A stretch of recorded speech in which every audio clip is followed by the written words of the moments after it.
Afternoon বন্ধুরা, তো আজকে মাছের কালিয়া হবে। তো চলুন দেখাচ্ছি। মাছগুলো ফার্স্টে ফ্রাই হবে।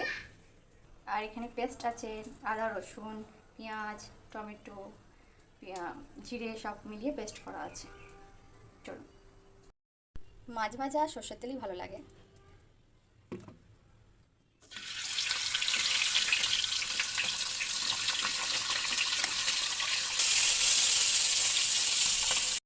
সর্ষের তেল দেবো, তারপর দেবো একটা তেজপাতা, জিরে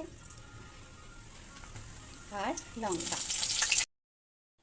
এর মধ্যে পেঁয়াজ লঙ্কা সব একসাথে মিলিয়ে ভালো করে নেড়ে চেড়ে ছোটো ছোটো যে বেগুনগুলো হয় বেগুনগুলো কেটে ওর মধ্যে দিয়ে দেবো। পেঁয়াজটা যে মশলাটা ছিল পেস্ট করা দিয়ে দেবো। আর নুন, লঙ্কা, হলুদ, জিরে গুঁড়ো, ধনে গুঁড়ো সব কিছু দিয়ে চিনি দিয়ে জল ঢেলে দেবো। জল ঢেলে এবার ফুটতে দেবো এটাকে ভালো করে। ফোটা হয়ে গেলে এই যে গরম মশলা দিয়ে দেবো। ভালো করে ফুটে যাওয়ার পর মাছগুলো ভাজা মাছগুলো দিয়ে দেবো এর মধ্যে। ব্যাস রেডি। ফুটে যাওয়ার পর সার্ভ করে দিই।